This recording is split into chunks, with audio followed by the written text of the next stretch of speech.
వాటి సంఖ్య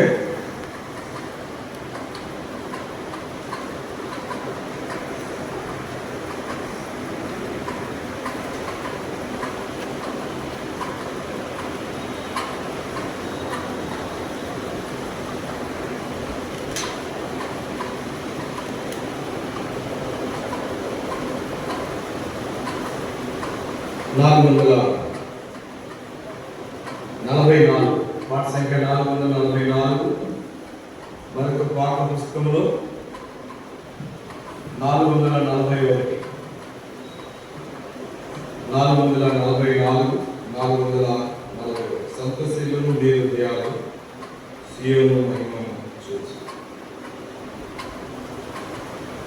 సంతశీలును మీరు దయాలు సీయోను మహిమ చూచి, సీయోను మహిమ చూచి. సుందర వరుడు యేసు ప్రభువు, సుందర వరుడు యేసు ప్రభువు. సుందరవతి సీయోను, సుందర వరుడు యేసు ప్రభువు. సుందరవతి సీయోను శాశ్వత శోభాతిశయముతో, శాశ్వత శోభాతిశయముతో హాసిలుతాను, హాసిలుతాను. సంతశీలును మీరు దయాలు సీయోను మహిమ చూచి, సీయోను మహిమ చూచి. నీలమయము నిత్య పునాదులు, నీలమయము నిత్య పునాదులు. నిలిమి ఛాయామణులు, నిలిమి ఛాయామణులు. సూర్యకాంత సుగంధములు, సూర్యకాంత సుగంధములు. పుష్యనాథ నిమిత్తము, పుష్యనాథ నిమిత్తము.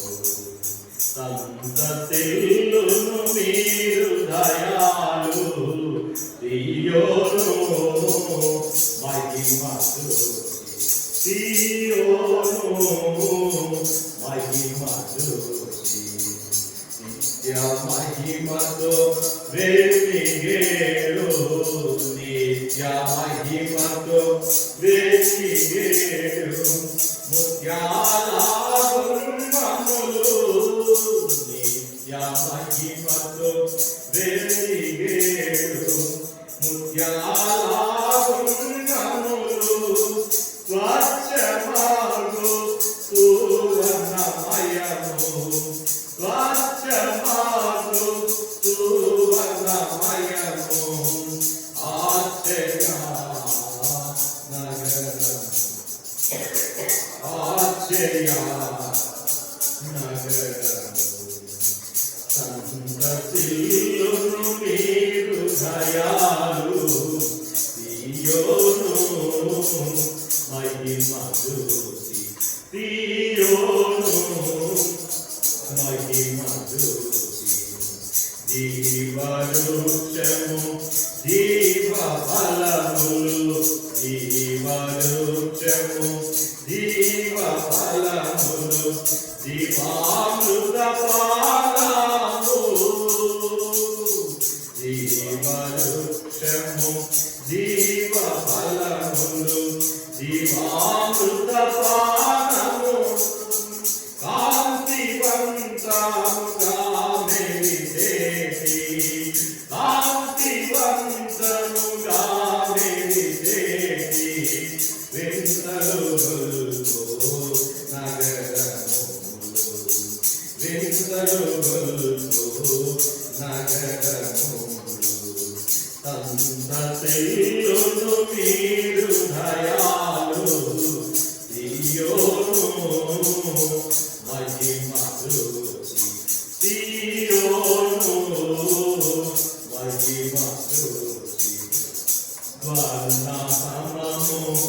దాని ప్రజలు వర్ణతమము దాని ప్రజలు సంతోష సహితులు వర్ణతమము దాని ప్రజలు సంతోష సహితులు దూతలే వింతబడునాడు దూతలే వింతబడునాడు వ్యాధిని కలిగి నావాడు వ్యాధిని కలిగి నావాడు సంతతిల్లును మీరు దయాలు సియోను మహిమ జ్యోతి సియోను మహిమ జ్యోతి మందిరాస వృద్ధిని వారు మందిరాసం వృద్ధిని వారు తృప్తి నొందుతున్నారు మందిరాసం వృద్ధిని వారు తృప్తి నొందుతున్నారు ఆనంద ప్రవాహమునందు ఆనంద ప్రవాహమునందు ఆనము చేయుచున్నారు ఆనము చేయుచున్నారు సంతతిల్లును మీరు దయాలు సియోను మహిమ జ్యోతి సియోను మహిమ జ్యోతి సెలవి చిన్నయాటి దేవుడు సెలవి చిన్నయాటి దేవోక్తులలోనేది దేవుడు సెలవి చిన్నయాటి దేవోక్తులలోనేది జరగకుండా పోలేదు జరగకుండా పోలేదు వరుసగా నెరవేరు వరుసగా నెరవేరు సంతతిల్లును మీరు దయాలు సియోను మహిమ జ్యోతి సియోను మహిమ జ్యోతి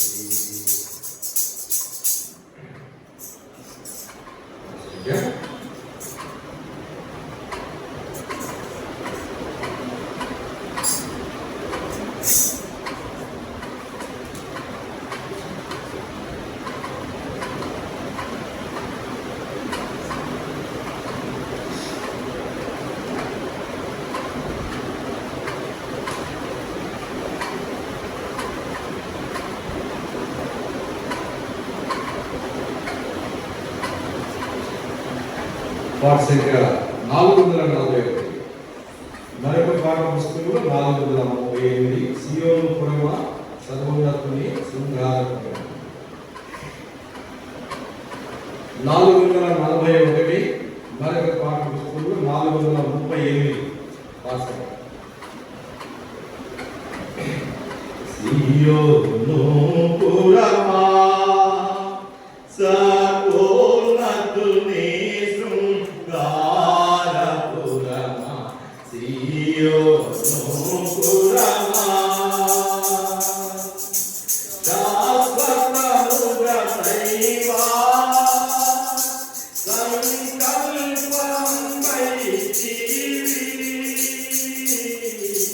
శాశ్వతముగా దైవా సంకల్పమై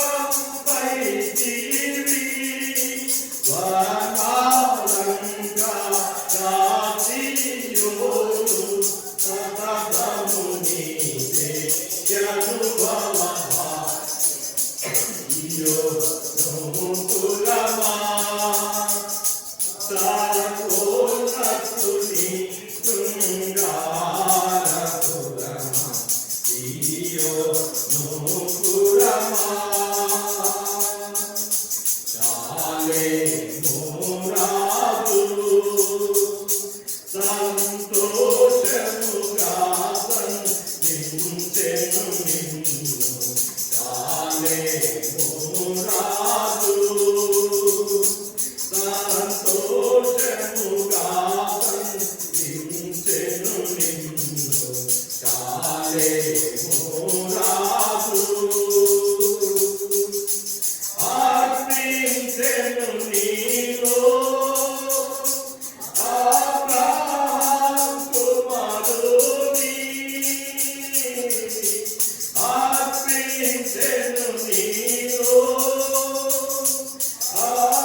రమ్యముగా నీలో దినబడుతున్నది రక్షణ వార్తలు.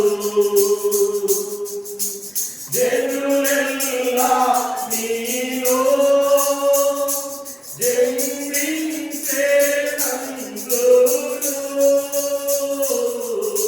జనులెల్లా నీలో జన్మించేనందులు,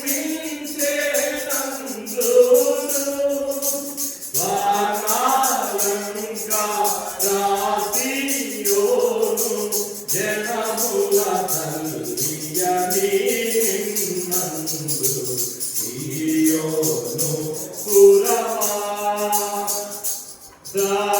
సర్వోన్నతుని శృంగారపురమా సియోను పురమా నిండియున్నావి నీలో దైవోతే చములెన్నెన్నో నిండియున్నావి నీలో దైవోతే చములెన్నెన్నో నిండియున్నావి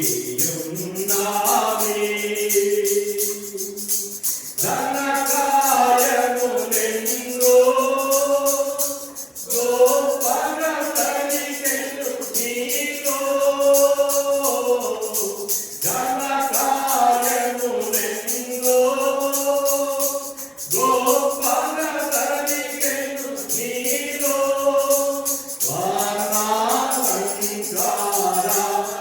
వానాలంకారాసియోను విభవమును నివారింపగలేను సియోను పురమా సర్వోన్నతుని శృంగారపురమా సియోను పురమా సొంపుగా పాడుడి సంతోషముగా సియోను పాడు సొంపుగా పాడుడి సంతోషముగా సియోను పాదలను సొంపుగా పాడుడి యేసునకే మహిమా వాసులముగా సిల్లుంచి, యేసునకే మహిమా వాసులముగా సిల్లుంచి,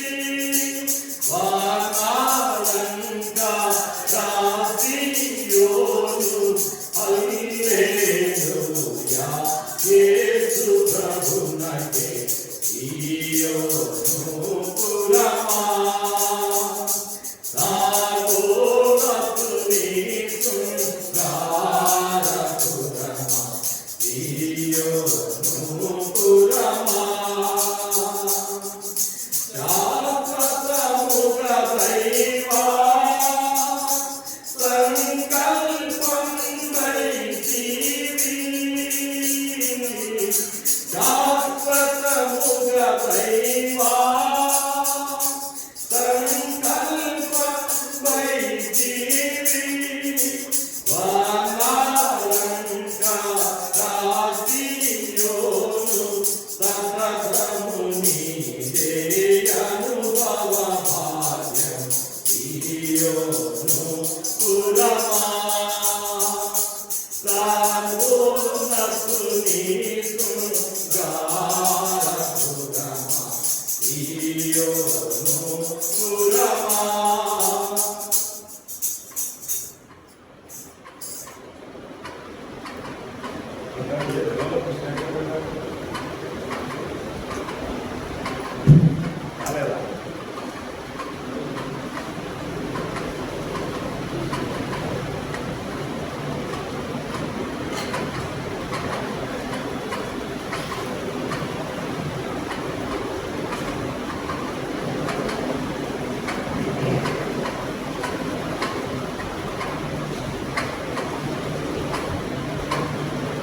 పాస్ సంఖ్య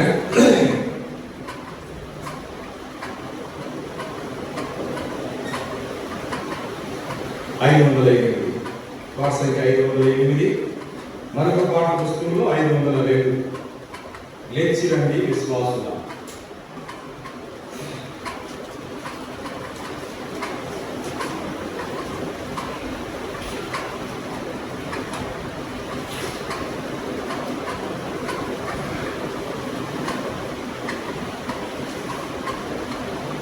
పాఠ సంఖ్య 508. మరొక పాఠ పుస్తకంలో 502. లేచి రండి విశ్వాసం. లేచి రండి విశ్వాసులారా, యోర్దాను నదిని దాటను.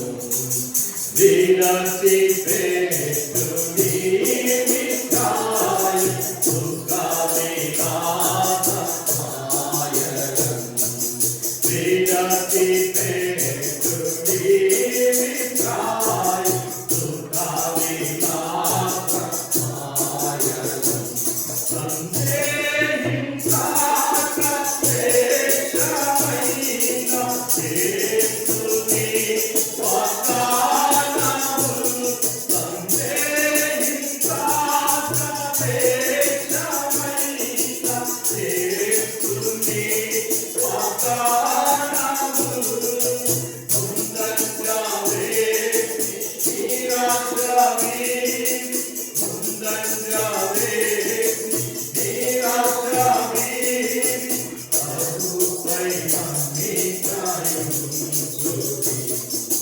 లేచి రండి విశ్వాసులారా, యోర్దాను నదిని దాటను.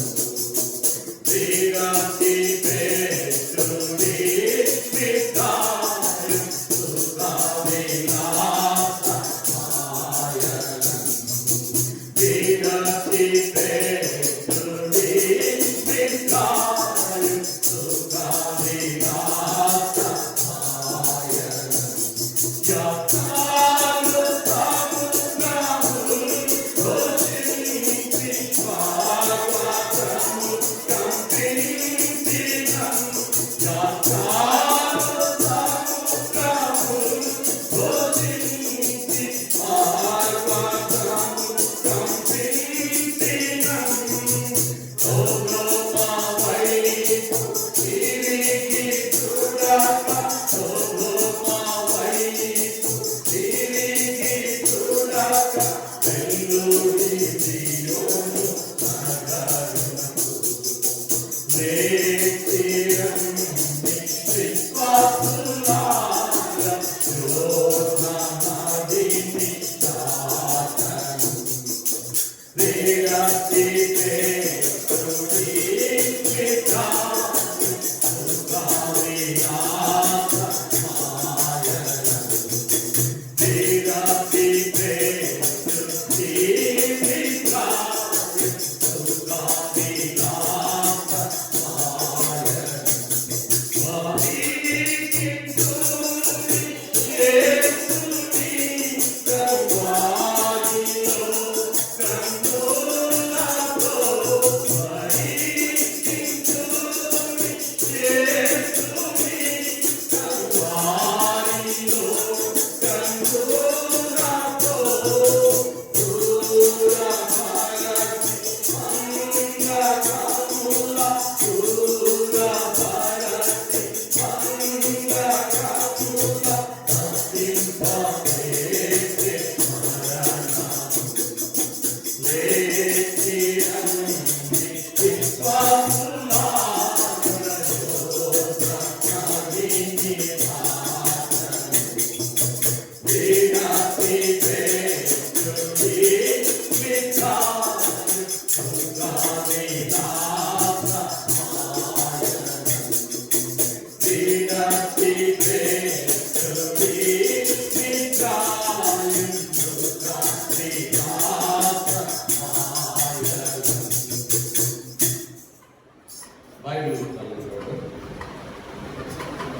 5,000 ఒకవేళ మీకు తెలియకపోతే కొత్త పాట అవ్వచ్చు. అయితే ఇది పాతదే.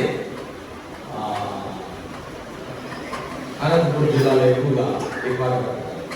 ఈ బైబిల్ తేనె గూడు అనే పాట ఎవరికైనా వచ్చా? లేకపోతే నేర్చుకోండి. నువ్వు అప్పుడు దీన్ని గమనిస్తాను. అదే క్లోజ్ అయిన తీసుకొని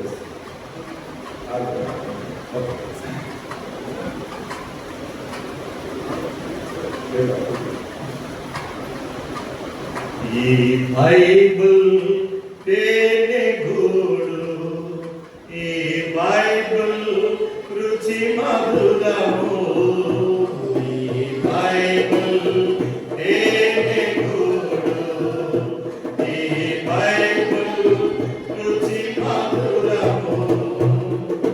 తేనె కంటే తీపి చుట్టే తేనె మారాలు, బంగారం వెలిమి బంగారం. తేనె కంటే తీపి చుట్టే తేనె మారాలు, బంగారం వెలిమి బంగారం.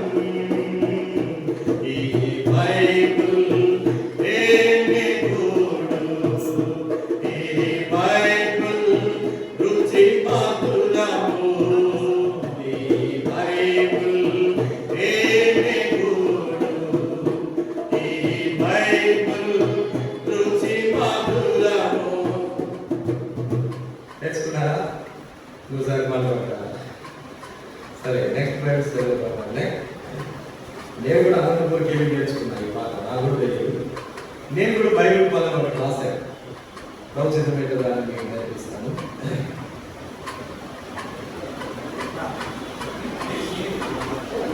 ఇది ఓకే,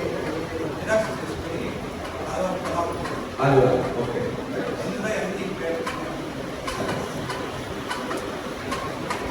సండే మీకు ఆ పాటని ప్రింట్ చేసి నేర్పిస్తాం. సరే రండి, మన బైబిల్ పట్టణం కొరకే మనకు పరిశుద్ధాత్మ దేవుని ప్రేరేపణ అపొస్తల కార్యములు మొదటి అధ్యాయం అపొస్తల కార్యములు. అయితే ఇప్పుడు మనం దాన్ని చూడట్లా. దానికి ముందు ఈ బైబిల్ యొక్క పరిచయం ఒక 2 బైబిల్ స్టడీలో మనం చూసాము. ఇందులో కూడా నేను ఈ బైబిల్ యొక్క పరిచయం చేస్తాను. ఈ బైబిల్ని చాలా మరి పరిశుద్ధులు ఈ బైబిల్కి ఒక్కొక్కరు ఒక్కొక్క పేరు పెట్టారు. ఇది నేను ఎక్కడ కాపీ కొట్టలేదు. నేనే మోకాళ్ళ మీద దేవుడు నాకు బయలుపరిచాను. ఒక్కటి బయలుపరిస్తే దాని నుండి ఇంకా ఏమున్నాయి అని వెతికితే దేవుడు నాకు బయలుపరిచాడు. నేను ధైర్యంగా చెప్పాను. కనుక చాలా విషయాలు ప్రవచనకు వచ్చే బైబిల్ పట్టణంలో దాని గురించి ఏమేమి బైబిల్ ఒక్కొక్క భక్తుడి బైబిల్ గురించి ఏమేమి మాట్లాడాడు. భక్తుడు అంటే బయట వాళ్ళు కాదు, మిషనరీస్, సేవకులు కాదు. పరిశుద్ధ గ్రంథంలో ఉన్నటువంటి ప్రవక్తలు, శిష్యులు, మరి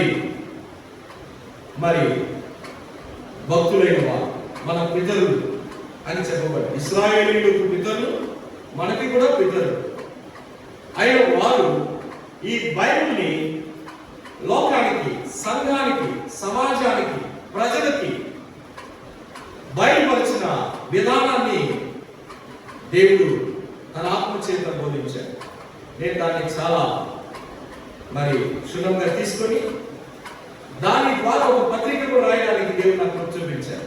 ఆ పత్రికను కూడా మీకు పరిచయం చేశారు. సువార్త పత్రిక రాయగలిగాను. ఎంతో కాలం నుంచి నేను ప్రార్థన చేశాను, కొన్ని సంవత్సరాల ఏళ్ళ నుండి. అయితే దేవుడు దాన్ని పోయిన సంవత్సరం క్రిస్మస్ ముందు దాన్ని రాయడానికి చూపించారు. దాన్ని స్వార్థ పత్రికగా విడుదల చేశారు. మొదటిసారి పెళ్లికొండలోనే పంచారు. దాన్ని మీకు కూడా పరిచయం చేస్తాం. ప్రవచనమైతే మనం కూడా దాన్ని ముద్రించి స్వార్థలో దాన్ని పంచడానికి ప్రయత్నం చేస్తాం. అందులో ఈ మాటలన్నీ వస్తాయి. బైబిల్కి ఎన్ని పేర్లు ఉంటాయి, ఎందుకంటే లోకానికి తెలియదు కదా. బైబిల్ అంటే ఒక బైబిలే అనుకుంటారు. ఆ బైబిల్ యొక్క విశేషత ఏంటనేది లోకానికి తెలియదు, మనకే తెలియదు, లోకానికే తెలుస్తుంది. కనుక సరే రండి, బైబిల్ యొక్క పరిచయం మనకి పరిశుద్ధాత్మ దేవుడు తన ప్రవక్తల ద్వారా, ఆది అపోస్తలుల ద్వారా బయలుపరిచినటువంటి భాగాలను మనం స్పష్టంగా ధ్యానిస్తాం. మొదటిగా మరి మనము చదువుకున్నటువంటి గత బైబిల్ క్రమంలో చదువుకున్నటువంటి తిమోతికి రాసిన 2వ పత్రిక 3వ అధ్యాయం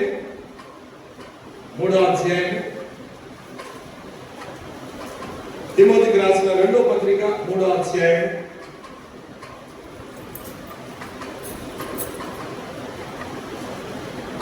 16-17 వచనాలు మనందరం కలిసి చదువు. తిమోతికి రాసిన 2వ పత్రిక 3వ అధ్యాయం 16-17 మనం కలిసి చదువుతున్నాం. రండి.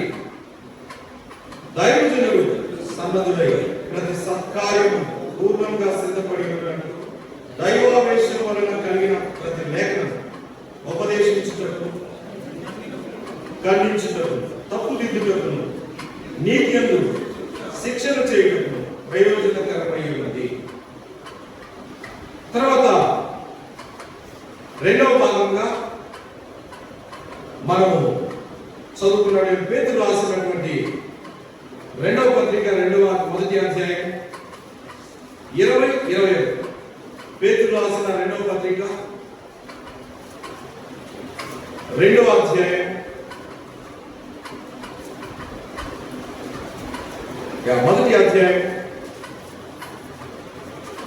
20-21 మనమందరం కలిసి బిగ్గరగా స్పష్టంగా చదువు. రండి చదువుతున్నాం.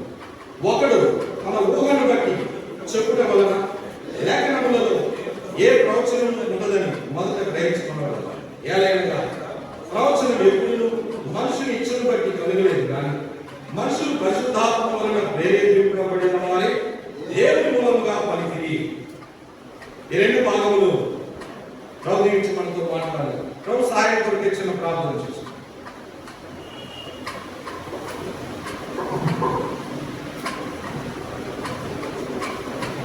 ప్రేమగల తండ్రి, నీ కుమారుడు యేసుక్రీస్తు వారి శ్రేష్టమైన నామములో మమ్మల్ని ప్రేమించి ఏ అర్హత లేనప్పటికీ, ఏ యోగ్యత లేనప్పటికీ, ఏ మంచితనం లేనప్పటికీ మీ జీవ గ్రంథాన్ని, సత్య గ్రంథము అపవిత్రులైన మా చేతికి ఇచ్చారు. దాన్ని ఇవ్వడానికి ముందు మీ రక్తముతో మమ్మల్ని శుద్ధీకరించారు, పరిశుద్ధపరిచారు, పావనపరిచారు, విమోచించారు. మీ సొత్తు స్వకీయ సంపాద్యంగా పరిశుద్ధులను అనిపించుకునే ఆధిక్యతను, పరిశుద్ధులతో సమానమైన పాలను మీరు మాకు ఇచ్చారు. నాయన, మీ ప్రేమ గొప్పది, మీ సత్యము కూడా అంతే గొప్పది. అటు సత్యవాక్యములు మీరు మాకు ఇచ్చారు. ఆ వాక్యము ద్వారా మాతో మీరు మాట్లాడుచుండగా, ఉపదేశించుండగా, బోధించుచుండగా మేము ఉపదేశం నుండి వాక్యం గ్రహించి, విని, అంగీకరించి, స్వీకరించి మంచి మనస్సాక్షితో స్వీకరించి 30 40 100 ఫలించడం మాకు సహాయం చేయండి. నిష్ప్రయోజకుడైన మీ దాసుని కూడా మీ నోటికి మీరు ఉపదేశిస్తుండగా పూరగా వాడుకోగలరు కనుక గొంతులను పెదవులను ఉంచండి. కూడి వచ్చిన దేవుని ప్రజలు, రాజకుమారులు, రాజకుమార్తెలు, వారిని బట్టి ఉన్నారు. ఇంకా రావాల్సిన వారిని తీసుకురండి. నజరేయుడైన యేసుక్రీస్తు నామములో నీ ప్రజలకు, నీ పరిచర్యకు, నీ వాక్యం, నీ ఉపదేశానికి అభ్యంతరపరిచే ఆటంకకరమైన అపవాది క్రియలు నజరేయుడైన యేసుక్రీస్తు నామములో బంధిస్తున్నాం. పరమను బంధించినందుకై స్తుతించి, కీర్తించి, కొనియాడు సమృద్ధి కృపతో ప్రార్థించి వేడుకుంటున్నాము తండ్రి. ఆమేన్.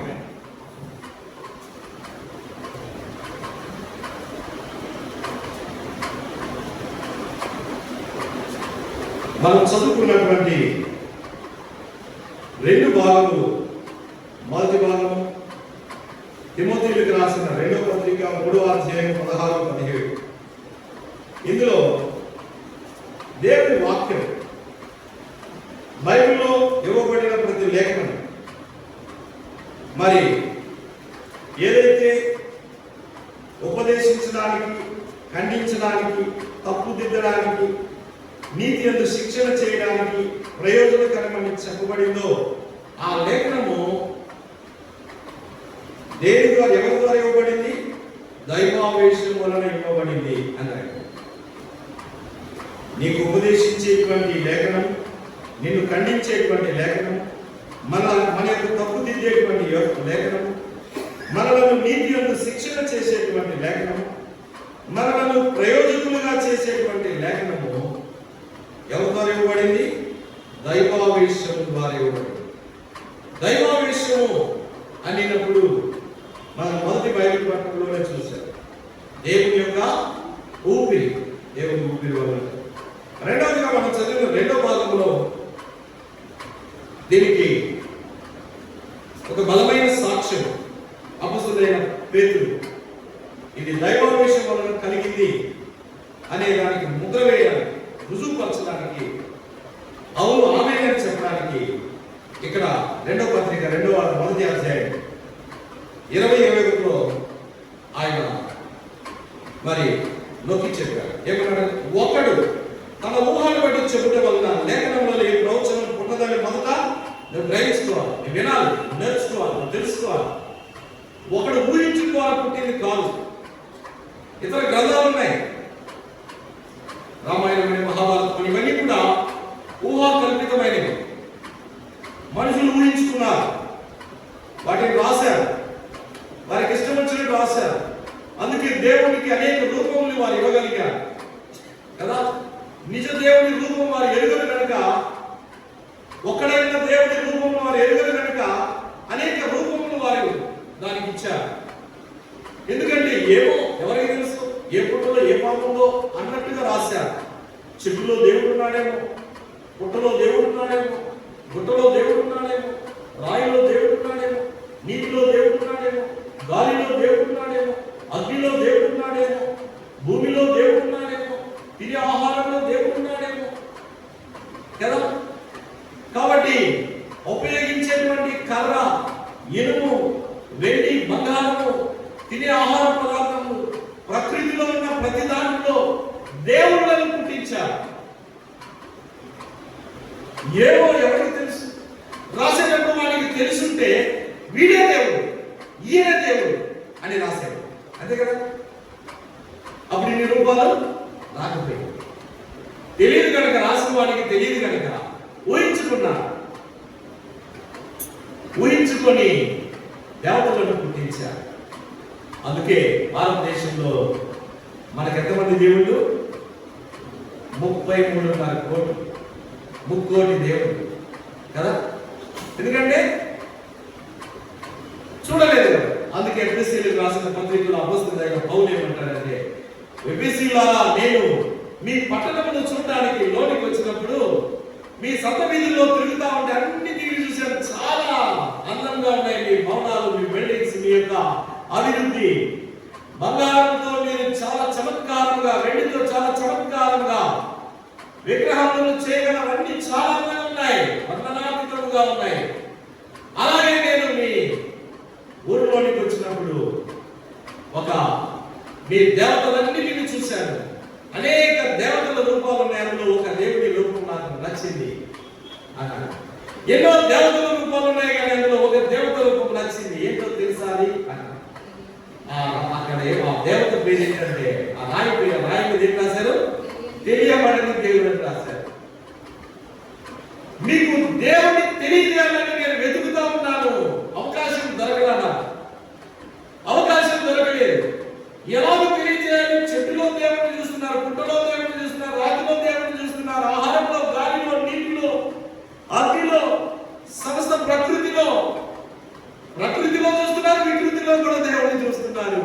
ఏమని చెప్పడానికి దేవుడిని ఎలా పరిచయం చేయాలని వెతుకుతా ఉంటే ఒక అవకాశం దొరికింది. ఏంటది? తెలియబడని దేవుడు. ఎంత మంచి అవకాశం! రండి ఇప్పుడు చెప్తా. తెలియబడని దేవుడు ఎవరు నేను చెప్తాను. మీకు తెలిసిన దేవుళ్ళు అందరూ ఓకే, మీకు తెలియని దేవుడు ఉన్నారే, ఆయన మీకు తెలియదు. తెలిసిన దేవుడి గురించి నేను చెప్తే ఏమైనా ప్రయోజనమా? లాభం లేదు. మీ సమయం వేస్ట్ అవుతుంది, మీ టైం వేస్ట్ అవుతుంది. మీ సమయాన్ని నేను దొంగిలించాలనుకోలా, మీ టైం వృధా చేయాలని నేను అనుకోవట్లా. మీ మధ్యలో కాలక్షేపం, మీకు తెలిసిన దాని గురించి చెప్పి కాలక్షేపం చేయాలని నేను అనుకోలేదు. మీకు తెలియదు అని చెప్పాలి. అవకాశం కదా, తెలియని దాని గురించి చెప్పాలనుకుంటున్నాను. అప్పుడు చెప్పారు, జగత్తు అందులోని సంస్థాన్ని సృష్టించినటువంటి జగత్ రక్షకుడు, లోకరక్షకుడు, సర్వలోక నాథుడు కదా, అందరికీ దేవుడు, అందరికీ ప్రభు అయిన వాడు,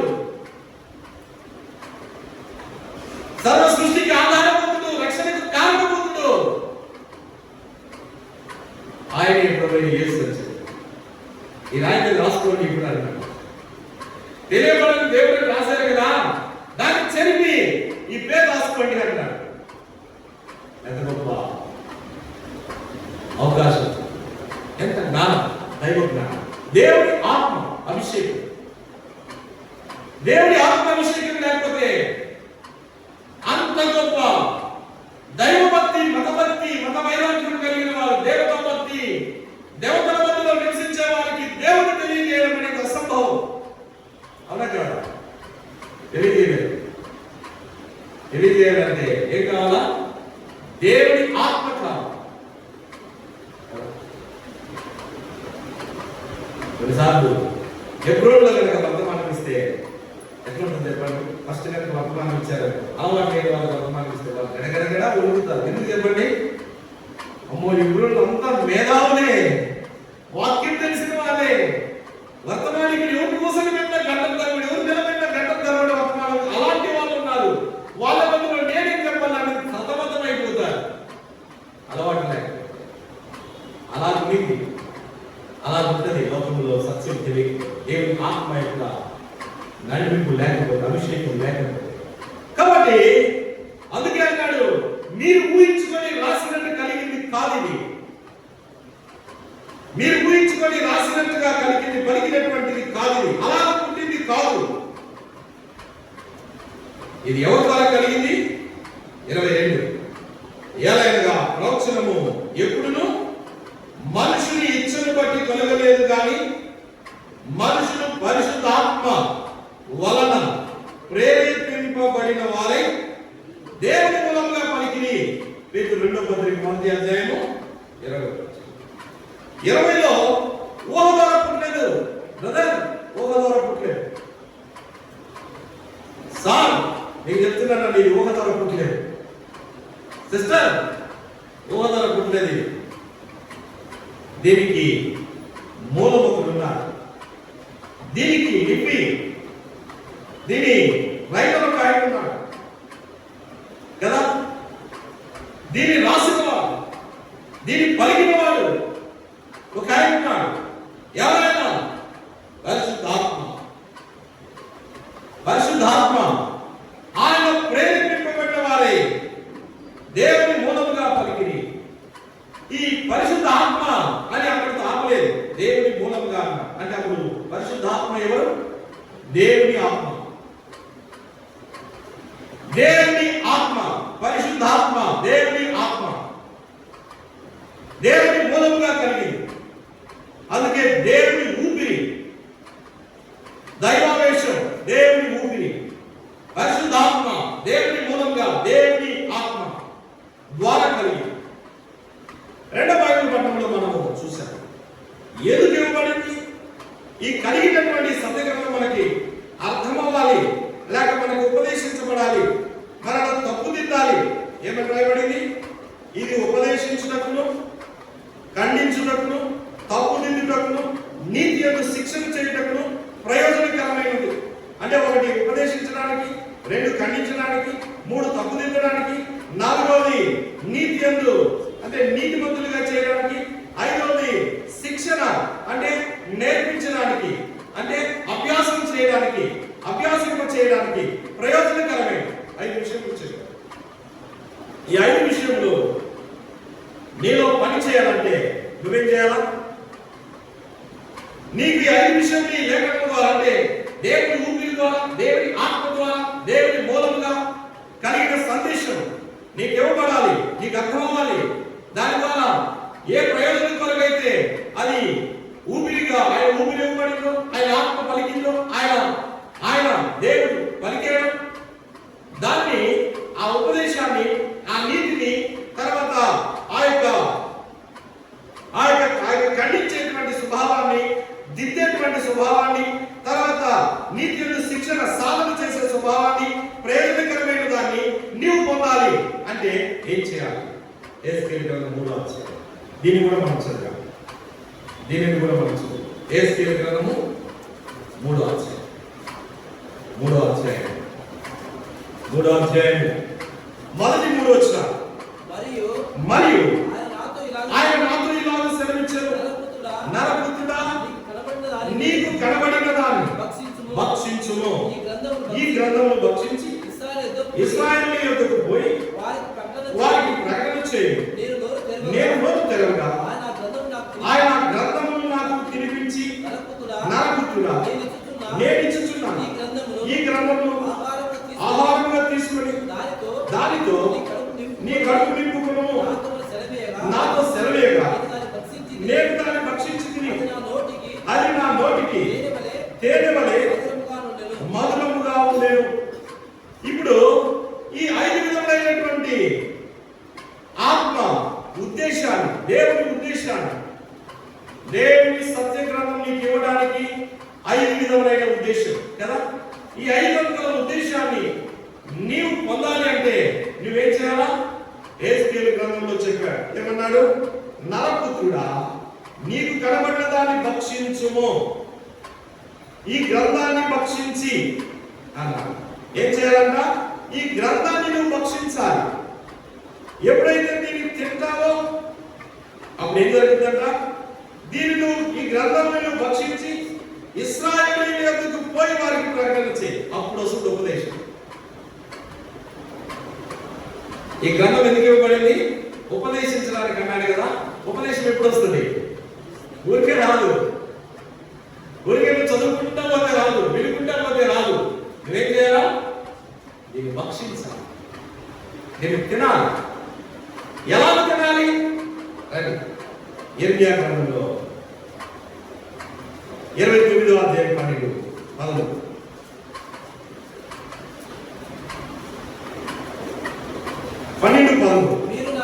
మీరు నాకు మొరపెట్టిరే అని, మీరు నాకు ప్రార్థన చేతులే అని నేను మీ మనవి ఆలకించును.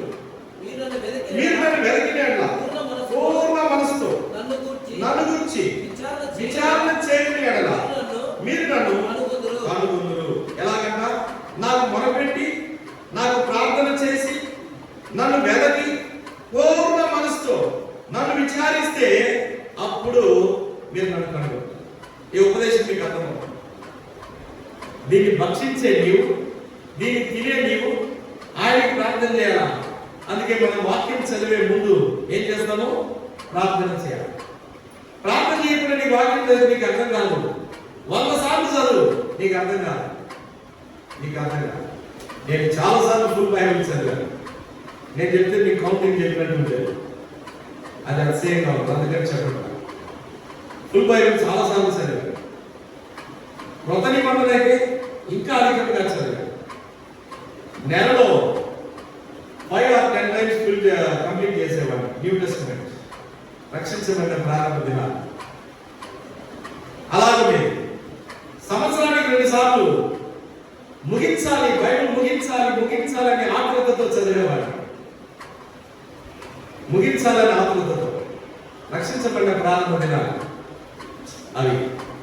ఆ యొక్క స్పిరిట్, ఆ ఆత్మ యొక్క నింపుదల, ఆసక్తి, ఆ భారం, ఆ పట్టుదల మరలా కనబడదు. ఈ దినాల్లో కనబడదు, నాలో కూడా లేదు. అంత స్పీడ్గా నేను ఇప్పుడు చదవలేకపోతున్నాను. సంవత్సరానికి 2 సార్లు, నెలలో 2 సార్లు, 10 సార్లు న్యూ టెస్టమెంట్ కంప్లీట్ చేయడము, అంత వేగం ఇప్పుడు నాకు కనబడలేదు. చాలా తగ్గిపోయింది. కానీ చదువుతున్నా, వేగంగానే చదువుతున్నా. ఒకసారి ఒక పూటకి 5 అధ్యాయాలు అట్లా చదువుతున్నా. అయినా కూడా ఆ వేగం లేదు, ముందున్న వేగం లేదు కదా. దావీదు యొక్క 4 వీరులలో 30వ అధ్యాయంలో చెప్తారు ఒక్కొక్కడు ఎంత గొప్ప వీరుడు కదా. దాని గురించి మనకి చూస్తే భవిష్యత్తు మనం చూద్దాం. అయితే కాబట్టి నీకు ఈ ఉపదేశం పొందాలంటే ఫస్ట్ నువ్వు భుజించాలి. భుజిస్తేనే నువ్వు బోధిస్తావు. అందుకే అన్నాడు, నువ్వు భుజించిన తర్వాత, భక్షించిన తర్వాత, ఈ గ్రంథమును భక్షించి, యేసుకేలు 3వ అధ్యాయంలో ఇశ్రాయేలు యొద్దకు పోయి వారికి ప్రకటన చేయము. తిన్న తర్వాత, తినక ముందు చాలా మంది విని ప్రకటన చేస్తారు, చాలా మంది విని ప్రకటన చేస్తారు, చాలా మంది చూసి ప్రకటన చేస్తారు కదా. అంటే కొంతమంది వింటారు, వాక్యం విని దాన్ని రాసుకొచ్చారు, కొంతమంది యూట్యూబ్లలో, కొంతమంది మరి అదేంటది ల్యాప్టాప్ లో వెతికి కదా, వాళ్ళు డైరెక్ట్ ల్యాప్టాప్ పెట్టుకునే చెప్తా ఉంటారు. టీవీ స్పీకర్స్ అంతా కదా, డైరెక్ట్ ల్యాప్టాప్ పెట్టుకునే చెప్తాను. ఒక సబ్జెక్ట్ కొడతారు, మొత్తం వస్తుంది. అందుకే వాళ్ళు ఏమంటారు తెలుసా, వారికి మనకున్నటువంటి వ్యత్యాసం. నేను ఇప్పుడు మీకు చెప్పాలనుకుని నేను చూస్ చేసుకున్న భాగం ఏంటంటే అంటారు, నేను చూస్ చేసుకున్నానంట. మీకు ఇప్పుడు నేను ప్రేమల గురించి చెప్పాలని నేను చూస్ చేసుకున్నా. మీకేం చెప్పాలనుకున్నాను అంటే, మీకు విశ్వాసం గురించి చెప్పాలనుకున్నాను అంట. అంటే నేను చెప్పాలనుకున్నాను. పరిశుద్ధాత్మ దేవుడు నన్ను ప్రేరేపించాడు. ప్రవక్తలు ఏమంటారు, యెహోవా వాక్కు నాకు ప్రత్యక్షమై. అపొస్తలులు ఏమంటారు, మరేమంటారు, పరిశుద్ధాత్మ ద్వారా ప్రేరేపించబడి. కానీ చాలా మంది టీవీ వర్తమానికి ఏమంటారంటే, నేను ఈ దినం మీకు చెప్పాలనుకున్న భాగం ఏంటంటే, నేను మీకు ఈ దినం నేర్పించాలనుకునేది ఏంటంటే అంటారు. అంటే వాళ్ళు చూస్ చేసుకుంటారు బాగా. వాళ్ళు బాబులని నేను చెప్పట్లేదు, భక్తులే, వర్తమానికులే. ప్రార్థన లేదని నేను చెప్పట్లా, ప్రార్థన చేస్తారు. వాక్యం చదవాలని నేను చెప్పట్లా, వాక్యం చదువుతారు. దేవుని ఆత్మ వారికి ఉండి లేదని నేను తీర్పు తెచ్చట్లా. ఉండొచ్చు, లేకపోవచ్చు. లేకపోవచ్చు అనే మాట కంటే ఉండొచ్చు అని చెప్పచ్చు. ఎందుకంటే లేకపోవచ్చు అంటే నేరం మోపి అవుతాం. మనకెందుకు? ఉండొచ్చు, ఆత్మ ద్వారా ఉండొచ్చు. తర్వాత 3 విధములైనటువంటి సొంత జ్ఞానం, దైవ జ్ఞానం కదా, తర్వాత లౌకికమైన జ్ఞానం.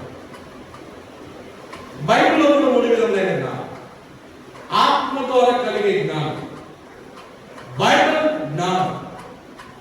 బైబిల్ జ్ఞానం, తర్వాత నేర్చుకున్న జ్ఞానం,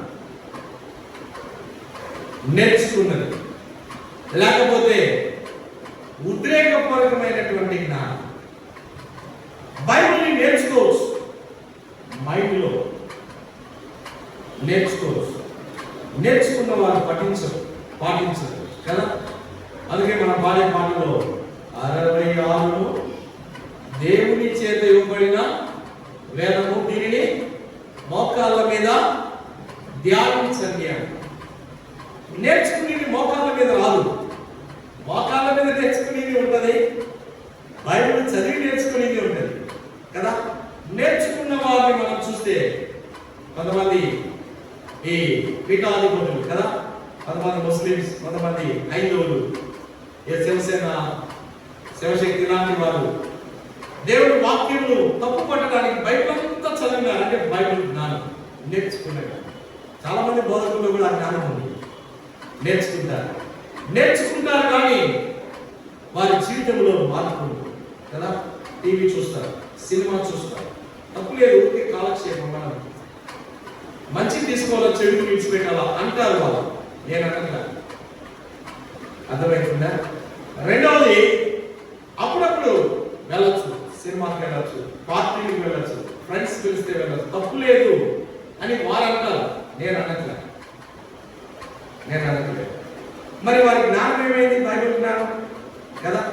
దేవుని జ్ఞానము, వారిలో ఉన్న జ్ఞానము ఏమైంది అంటే వారు లోకంతో కాంప్రమైజ్ అయిపోతారు. మనం లోకంలో ఉన్నాం కాబట్టి ప్రత్యేకంగా ఉండలేము కదా, కలిసిపోవాలి అందరితో అని అంటారు. వీరేంటంటే బైబిల్ జ్ఞానం తెలుసుకోవాలి. మనకి కూడా అంత జ్ఞానం ఉండదు, మనకి కూడా అంత జ్ఞాపక శక్తి ఉంది, వారికి ఉన్నంత జ్ఞాపక శక్తి. కాబట్టి ఈ బైబిల్ జ్ఞానం దేవుడి నీతి నెరవేర్చదు, సొంత జ్ఞానం దేవుడి నీతి నెరవేర్చదు. లోక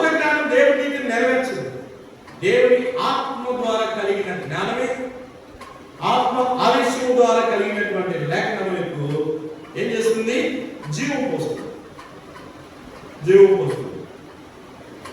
ఆత్మ ద్వారా కలిగిన జ్ఞానము చేత ఆత్మ యొక్క లేఖనములకు జీవం వస్తుంది. ఆ సందేశానికి జీవం వస్తుంది. అందుకే నేను ఆత్మయే జీవింపచేయని కానీ శరీరము కేవలం నిష్ప్రయోజనం. ఆత్మ జీవింపజేస్తుంది. దానికి బలం ఉంటుంది, ఆయుస్సు ఉంటుంది, నిత్యత్వం ఉంటుంది కదా. అందులో వెలుగు ఉంటుంది, అది వెలిగిస్తుంది. దానికి సారం ఉంటుంది, ఆ సారంలో రుచి ఉంటుంది, రుచి అనే గుణం ఉంటుంది. ఆత్మ కలిగించే జ్ఞానం కదా. అందుకే ఏమన్నాడంటే పై నుండి వచ్చే జ్ఞానము అని యాకోబు చెప్తూ యాకోబు పత్రిక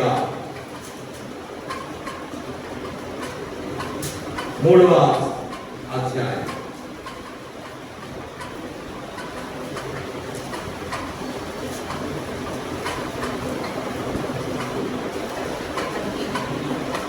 17వ వచనం. యాకోబు పత్రిక 3వ అధ్యాయం 17వ వచనం చదవండి.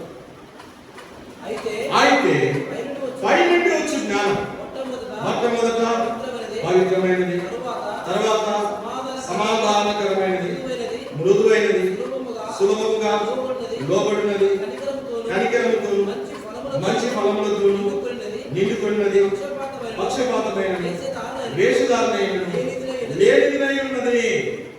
7 విధములైన జ్ఞానం గురించి. ఇది ఎక్కడి నుండి వస్తుందంట? పై నుండి వస్తుంది.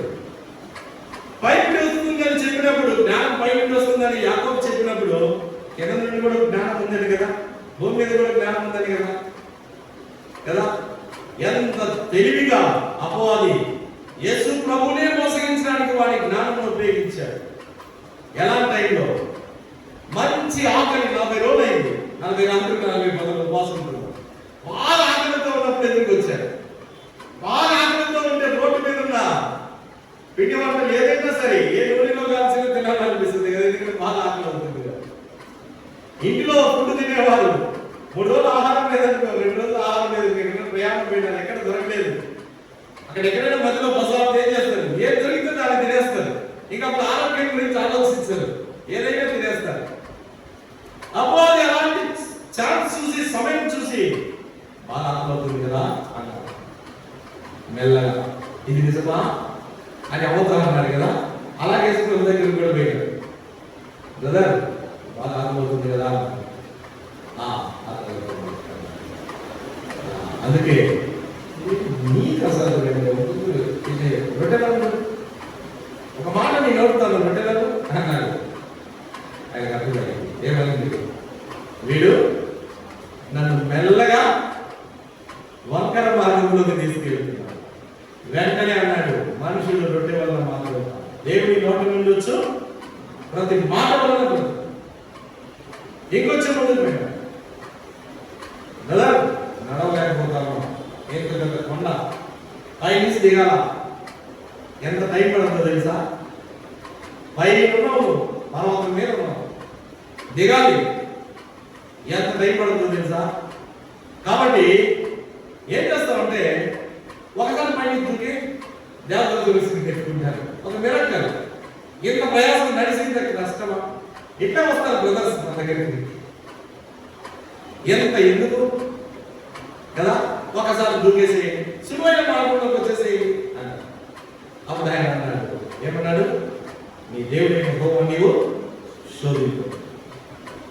ఇంకొంతసేపు, ఇంకొంత పైకి సరే. కానీ ఆ పైన భాగంలో చూసినామా, దాని మీద చెప్తే మొత్తం కనబడదు, దేశం అంతా, ప్రపంచం అంతా కనబడి.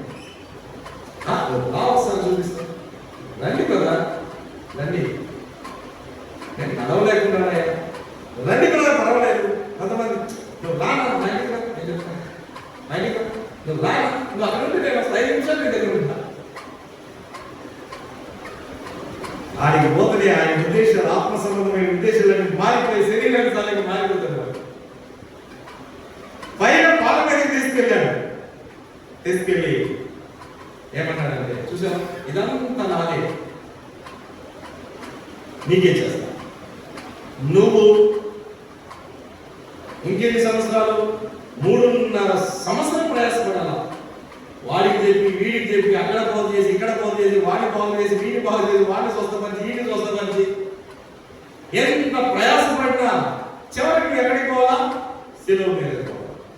కొడతారు, రక్తము, గాయాలు కదా. వాళ్ళ గురించి నీకు తెలియదు. నీ దగ్గర తింటారు, తాగుతారు, ఆఖరికి నువ్వు శిలువ మీద ఒక చెప్పి నీకు ఇవ్వమంటే ఎవడి కూడా కదా. నా మాట ఊరికే జస్ట్ ఇక్కడ ఎవరు చూడవు, పర్వతం మీద ఉన్నాం, మనం ఎవరు లేదు, మనం ఇద్దరే ఉన్నాం. ఒకసారి అట్లా మొక్కు. ఎవరు లేరు ఇక్కడ, నువ్వు నేను ఇద్దరే ఉన్నాం. జస్ట్ అట్లా మొక్కు, మొత్తం సులువుగా ఇచ్చేస్తాను. నేను 3.5 సంవత్సరం కాదు, 3 సెకండ్లు, 2 నిమిషాలు అంతా నీకు దగ్గరికి వచ్చేస్తాను. అప్పుడేమన్నా నీ దేవుడి యెహోవాను మాత్రమే మొక్క, ఆయన మాత్రమే సేవించాలి. సదనం పో ఎడవుక పారిపోయాడు కదా. ఆయన వాక్యాన్ని భుజిస్తే, ఆయన వాక్యమును తింటే ఈ బలం ఉంటుంది, ఈ అధికారం ఉంటుంది, ఈ మెలకువ ఉంటుంది. రొట్టెలకు కావాల్సింది బలం, రొట్టెల దగ్గర బలం కదా. దూకమని చెప్పినప్పుడు మెలకువ, వివేచన లేకపోతే దూకేస్తాడు. దొరికేటప్పుడు కావాల్సింది ఏం కావాలా? దేవుని వాక్యం కదా. ఈ దేవుడైన యెహోవాకు మాత్రమే ఉంటుంది. అంటే అక్కడ కావాల్సింది ఘనత, దేవునికి రావాల్సిన ఘనత, దేవునికి రావాల్సిన మహిమ. ఆ శక్తి సామర్థ్యాన్ని అపవాదికి ఇవ్వాల. తన వివేచన జ్ఞానంతో అపవాది ముందు ప్రదర్శించాల, ఇవ్వాల, వారికి ఇవ్వాల జ్ఞానం. తర్వాత అధికారం, ఆ సామర్థ్యం, ఆ కిరీటమును అపవాదికి ఇవ్వాల. అందుకే వాడు వెళ్ళిపోయాడు, పారిపోయాడు. నువ్వు కనుక దేవుని వాక్యాన్ని భుజిస్తే నీ జీవితంలో ఎన్నడూ కూడా నీ బలమును అపవాదికి ఇవ్వు, లోకానికి ఇవ్వు, పాపములకు ఇవ్వు. నీకున్న వివేచన జ్ఞానము, సమయోచితమైన జ్ఞానము లోకం కొరకు ఖర్చు పెట్టు. పాపము కొరకే, అపవిత్రమైన వాటి కొరకే, లౌకికమైన వాటి కొరకే ఖర్చు పెట్టు. దేవునికి చెందవలసిన మహిమ, దేవునికి రావాల్సిన ఘనతను తాకట్టు పెట్టు.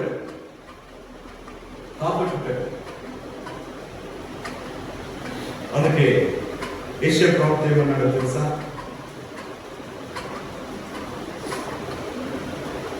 యెషయా ప్రవక్త ఏమన్నాడంటే, యెషయా గ్రంథం 55 యెషయా గ్రంథము 55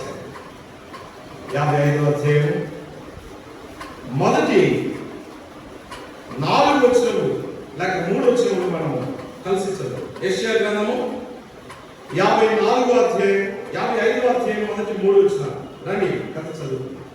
దప్పిగొన్న వారలారా నేను ఎదుగుతాను, రోకలు లేని వారలారా మీరు వచ్చి నా కొని భోజనం చేయండి. రండి, రోకలు లేకపోయినా ఏమీ మీయకండి, ద్రాక్షారసము పాలను కూడండి. ఆహారం కాలవేళ కొరకు మీరు ఎలా రోకలించారు? సంతృష్టి కలుగుదేయని దాని కొరకు మీ కష్టార్జితం ఎందుకు న్యాయపరచు? నా మాట జాగ్రత్తగా ఆలకించి మంచి పదార్థములు భుజించు. నీ ప్రాణం సారమైన దాని ఎందుకు సుఖింపని చెవియొప్పి నా ఎందుకు రండి. నేను వినిన ఎడల మీరు బ్రతుకు. నేను మీతో నిత్య నిబంధన చేశాను. దావీదునకు చూపిన శాశ్వత కృప మీకు చూపును. ఎంత గొప్ప ఆహ్వానం తెలుసా? యెహెజ్కేలుకు మాత్రమే ఆ క్రమం ఇవ్వబడింది భుజించడానికి, యిర్మీయాకు మాత్రమే ఆ క్రమం ఇవ్వబడింది భుజించడానికి కాదు. ఎవరికి ఇవ్వబడుతుంది? ఇంకా ఎవరికి ఇస్తానంటున్నాడు? వారికి మాత్రమే కాదు, ఇప్పుడు అందరికి ఆహ్వానం. ఏమంటున్నాడంటే, దప్పిగొన్న వారలారా నేడు ఎదుగు రండి, రోకలు లేని వారలారా వచ్చి కొని భోజనం చేయండి. రండి, రోకలు లేకపోయినా ఏమీ ఈయకే ద్రాక్షరసం పాలను కొనుడి. అందరికి ఆహ్వానం. మీకు దాహం ఉందా? మీకు ఆకలి ఉందా? దేని గురించి? దేవుడి వాక్యం గురించి దాహం ఉందా? మీకు దేవుడి వాక్యం గురించి ఆకలి ఉందా? నేను కూడా దేవుడి వాక్యాన్ని భుజించాలనుకుంటున్నావా? నేను కూడా దేవుని జలమును త్రాగాలనుకుంటున్నావా? రండి కదా. ఇదే ఆహ్వానం 4వ అధ్యాయంలో, మరి యోహాను సువార్త 4వ అధ్యాయంలో ఒక సమరయ స్త్రీ అనగా అన్యురాలైన స్త్రీ అంటే అర్థం ఏంటి? అన్యులకు కూడా ఈ ఆహ్వానం, ఇశ్రాయేలీయులకే కాదు అన్యులకు కూడా ఈ ఆహ్వానం.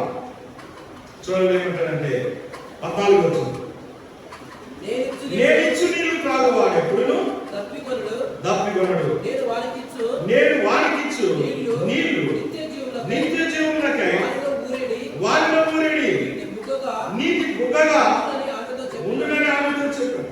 అమ్మా, నేను ఇచ్చే నీళ్లు తాగితే నువ్వు ఎప్పుడు తప్పుకోను. నేను నీకు ఇచ్చే నీళ్లు నిత్య జీవముకై, నిత్య జీవాత్మకై. అందుకే అడిగాను 10 వచ్చింది. అందుకు యేసు నీవు దేవుని వరము నాకు దాహం తగ్గిమ్మని నేను అడుగుతున్నవాడు ఎవడో అది ఎరిగి ఉంటే నీవు ఆయనను అడుగుదు, ఆయన నీకు జీవజలం ఇచ్చినాడు. ఆమెతో చెప్పు 55 ఏమన్నాడు? రోగం లేకపోయినా రండి, దాహం ఉందా నీకు రా, ఆకలి ఉన్నావా రా, డబ్బులు లేవా పర్వాలేదు రా, ఊరికే కొనుక్కుంటా. ఊరికే వచ్చిన ఏం చేయాలి? కొనాలా. డబ్బులు లేకుండా కూడా నువ్వు కొనాలా అంటే అర్థం ఏంటి? నీకు ఆకలి ఉంది, డబ్బు లేదు. డబ్బు అంటే సామాన్యం, శక్తి సామాన్యం. దేవుడి వాక్యం పూజించడానికి నీకు శక్తి లేదు, సామర్థ్యం లేదు. దేవుడి వాక్యం అంగీకరించడానికి నీకు శక్తి సామర్థ్యం లేదు. నువ్వు బలహీనకున్నావు, బలమైన వాక్యం నీకు అర్థం కావట్లా, బలమైన వాక్యాన్ని స్వీకరించలేకపోతున్నావు. కాబట్టి నువ్వేం చేయాలా అంటే రూపం లేవంటే అర్థం ఏంటి? ఆ సామర్థ్యం నీకు లేదు, ఆ బలం నీకు లేదు. అయినా పర్వాలేదు. ఇప్పుడు ఇది దేవుని వాక్యం అర్థం చేసుకునే సామర్థ్యం నీకు ఉందా? బలం ఉందా? ఆత్మ ఉందా? వివేచన ఉందా? ఏం మాట్లాడుతున్నాడు అర్థమవుతుందా? అర్థం కాదా? ఆయన ఏమంటాడంటే అడుగమ్మా, ఆ జలం నీకు కావాలంటే అడుగు, పర్వాలా, నీకు శక్తి లేకపోయినా పర్వాలా అడుగు, నేను ఇస్తాను. అందుకే ఆమె ఏమని తెలుసా? ఏమన్నది? 4వ అధ్యాయం. ఆ స్త్రీ ఆయనను చూచి 15 వచ్చింది, అయ్యా నేను తప్పికొనకుండునట్టు చేదుకున్నట్టు ఎంత దూరం రాకుండునట్టు ఆ నీరు నాకు దయచేయమని అడుగుగా. వెంటనే ఆమె ఏం చేసింది తెలుసా? అడగమని ఆయన నేర్పించాడు. ఆమె ఏం చేసింది? అడిగేసింది. నీకు నాకు అడగమని నేర్పిస్తున్నాడు, నువ్వు అడగట్లా. వింటున్నావు కానీ విశ్వసించట్లా, వింటున్నావు కానీ స్వీకరించట్లా. ఆమె వెంటనే చూడండి, ఆమె కూడా జ్ఞానం లేదు, లౌకికమైన జ్ఞానమే, లౌకికమైన స్వభావమే, శరీర స్వభావమే. ఆమె ఇంకా శరీరానుసారంగానే ఉంది, ఆత్మ నియమం ఎరగదు, ఆత్మీయులను ఎరగదు, ఆత్మీయమైన స్వరం గ్రహించలేదు, ఆత్మ స్వరం ఎరగలేదు. అయినప్పటికీ తెలియని ఆ సమయంలోనే తెలియని ఆ ప్రాయం లేకపోతే తెలియని ఆ జ్ఞానం, అజ్ఞానం, బలహీనత, చేతకాని స్థితిలో ఉండే ఆమె ఏమంటుందంటే ఇవ్వయ్యా, నువ్వు ఏ స్థితిలో ఉన్నావో ఆ స్థితిలో ఉండే అడుగు. నువ్వేమనుకుంటావు?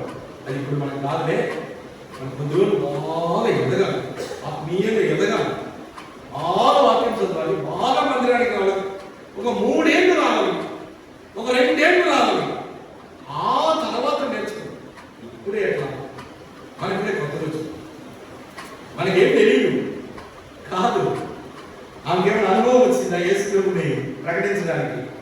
రండి, నేను చేసినవన్నీ చెప్పిన చూస్తున్నాను, ఈయన మెస్సీయే కాదా, ఈయన క్రీస్తు కాదా అని చెప్పడానికి ఎంత అనుభవం ఉందా? ఎన్ని సంవత్సరాల అనుభవం ఉంది? ఎన్ని ఏళ్ళ అనుభవం ఉంది? ఎన్ని రోజుల అనుభవం ఉంది? ఎన్ని గంటల అనుభవం ఉంది? చెప్పండి. ఎన్ని గంటల అనుభవం ఉంది? ఎన్ని రోజుల అనుభవం ఉంది? కొన్ని నిమిషాలే ఆమెతో మాట్లాడు. కొన్ని నిమిషాలకే ఆమె వెంటనే అడిగింది, అడగడం ఆలస్యం ఇచ్చేసాడు కదా.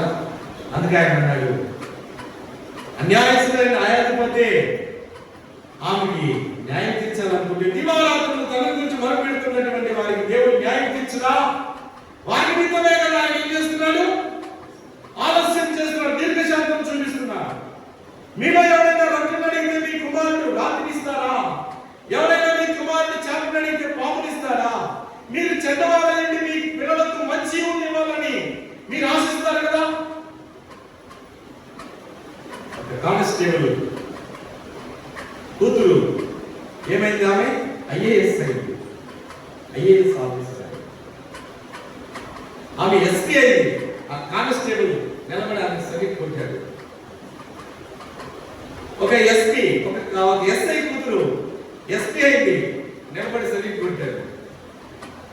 ఒక అటెండర్ కూతురు కలెక్టర్ అయింది, రండి మేడం అని కుర్చీ వేసి కూర్చొని పెట్టాడు. ఎలాగైంది కదా? ఎలాగైంది? ఆశ్చర్యం. కాబట్టి నీ స్వార్థికురాలు అయిపోయింది. ఎవరికంటే? శిష్యుల కంటే ముందు స్వార్థికురాలు అయిపోయింది. అప్పటికి ఇంతవరకు అప్పటికి 12 మందిని ఎవరు కూడా అంతమందిని తీసుకురాలి. ఎవరు తీసుకొచ్చారా? తెచ్చారా? ఎవరైనా తెచ్చారా? 12 మందిలో ఎవరైనా అప్పుడు పోయి ఒక ఊరినంతా తీసుకొచ్చారా? తెచ్చారా? నో, లేదు. నిమిషంలో ఊరు కదిలో చేసి ఆసక్తి నువ్వు అడగాలి. అడిగిన చాలా ఆయన నీ దాహం తీరుస్తాడు, నీ ఆకలి తీరుస్తాడు. నీ ఆకలి తీరిందంటే ఇతరుల ఆకలి తీర్చడానికి నీకేముంటుంది? సామర్థ్యం. నీ దాహం తీరిస్తే ఇతరుల దాహం తీర్చడానికి నీకు సామర్థ్యం. నీ ఆకలి తీర్చకపోతే నీకే ఆకలిగా ఉంటే ఇతరులకి ఆహారం పెట్టు కదా. నువ్వే తప్పికొంటా ఉంటే నువ్వు తప్పికొని ఇంకొక వచ్చి నువ్వు మంచి ఎండకు నడిచిపోయావు, బాగా దాహం వేసింది, ఒక బాటలు నీళ్ళు దొరికినాయి, వెంటనే కొన్నావు, తాగబోతున్నావు. ఈ లోపల దాహంతో ఇంకొక వ్యక్తి వచ్చాడు. అయ్యా కొంచెం నాకు నీళ్ళు నేను దాహంతో తెచ్చిపోతాను, ఫస్ట్ నేను తాగుతా వెరగరగా తాగు. కొన్నిసార్లు తల్లిదండ్రులు కూడా బాగా దాహంతో ఉన్నటువంటి వారు నీ తాగు బిడ్డ వెంటనే అడిగితే ఏం చేస్తారు? ఉండిస్తా ఉంటారు, ఫస్ట్ వాళ్ళు తాగుతారు, తాగి బిడ్డగిస్తారు. లేరా లాంటి తల్లిదండ్రులు? ఎందుకు? దాహం తీరలేదు కదా. దాహం తీరు. నీ దాహం తీరితే నువ్వు ఇంకొకటి దాహం తీర్చడానికి, నీ ఆకలి తీరితే ఇంకొకటి ఆకలి తీర్చడానికి నీకు ఈజీ సులువు అవుతుంది. అందుకే వాడు రూపం లేకపోయినా పర్వాలేదు, రండి. నీ సామర్థ్యం లేకపోయినా పర్వాలేదు. నువ్వు కొత్తగా వచ్చావా, కొత్తగా ప్రభువు నమ్ముకున్నావా, ఇప్పుడే రక్షించబడ్డావా, ఇప్పుడే బాప్తిజంతో సాక్ష్యం ఇచ్చినావా, లేక ఇప్పుడే వస్తున్నావా, నవ్వునాడు. ఆయన ఖచ్చితంగా నీకు తన ఆత్మచే తన రక్షణ నీకు ఇస్తాడు. తన రక్షణ ఇచ్చి తన ఆత్మచేత నింపుతాడు, ఆత్మ వరాలను ఇస్తాడు. ఎంతకాలమైంది అపొస్తలుడైన పౌలు రక్షించబడి? ఎంతకాలమైంది కదా. పేతురు రక్షించబడి ఎంతకాలమైంది? 3.5 సంవత్సరం సీనియర్ ఎవరు? పేతురు. అపొస్తలుడైన పౌలు అప్పుడే ఫ్రెష్ గా హాట్ గా వచ్చాడు. 9వ అధ్యాయంలో ఒక 3 రోజులు 10 రోజులు శిష్యుల దగ్గర ఉన్నాడు. నేను వెంటనే నిలబడ్డాడు. యేసే క్రీస్తు, యేసే దేవుడు, యేసే రక్షకుడు, ఆయన లోక రక్షకుడు, జగత్ రక్షకుడు, అందరికి ఆయన ప్రభువుని ప్రకటించడం మొదలుపెట్టాడు. ఎలా వచ్చింది కదా. అంటే అర్థం ఏంటి? ఆయన ఆకులు, ఆయన దాహమునిది, ఆయన కూర్చొని ఆకలి తీర్చుకున్నాడు. ఆయన కూర్చొని దేవుడి సన్నిధిలో దాహం తీర్చుకున్నాడు. దేవుడు ఆత్మను చదివినాడు, లేచి పోలా, లోకంలో తిరగడా, వీధులలో తిరగడా, రచ్చబండ దగ్గర కూర్చోలా, ఆ గొప్పకి ఈ గొప్పకి తిరగడా, ఆ ఇంటికి తిరగలేదు. దేవుడి సన్నిధిలో కూర్చున్నాడు. వాడు చెప్పింది వీడు చెప్పింది వింటా. ఇక్కడ సీనియర్ జూనియర్ ఎవరు లేడు. నేర్చుకోవడానికి సీనియర్ అవసరమా? కొంతమంది ఏం చేస్తారంటే, అన్న పాతోడు కదా, అన్న సీనియర్ నన్ను అడిగారు అన్నమాట. వాడు పెద్ద దయ్యం అని తెలియదు. ఆ దయ్యం దగ్గర నీకు చెరగొడతాడని తెలియదు. సాధారణ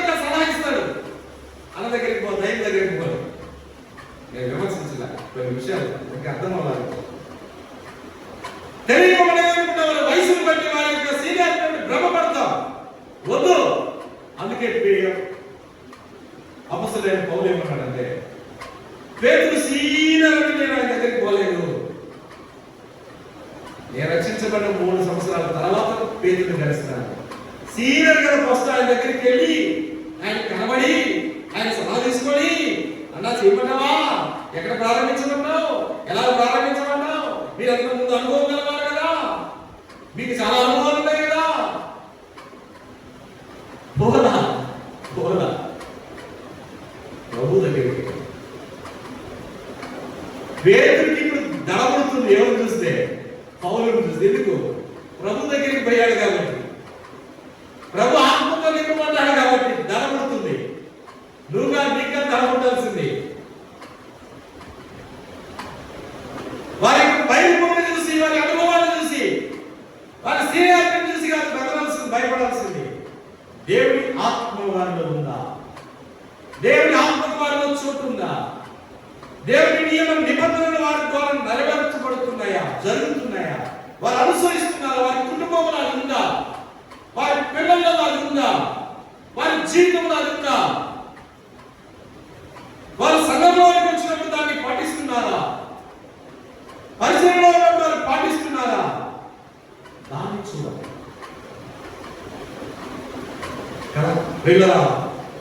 అందుకే రండి, కొనండి, భుజించండి. ఏం కొనాలంట? ద్రాక్షారసమును పాలను కొనండి. పాలను కొనండి అన్నాడు కదా. ఈ పాలను గురించి మనం కొన్ని తలపులు చూద్దాం. వీలైతే ద్రాక్షారసం గురించి కూడా ఎందుకు కొనమన్నాడో, పాలను ద్రాక్షారసంను మాత్రమే ఎందుకు కొనమన్నాడు అనేది నాకు అర్థం అవ్వాలి. పాలన గురించి చూద్దాం. రెండవది ద్రాక్షారసం గురించి చూద్దాం. రండి, పాలన గురించి మొదటిగా మనం చూద్దాం. హెబ్రీయులకు రాసిన పత్రిక 5వ అధ్యాయం. హెబ్రీయులకు రాసిన పత్రిక 5వ. ఎందుకు వచ్చి నూకలు లేకపోయినా ఏమి ఇయ్యకనే నా యొక్క ద్రాక్షారసంను పాలను కొనండి అన్నాడు. మనం చూద్దాం.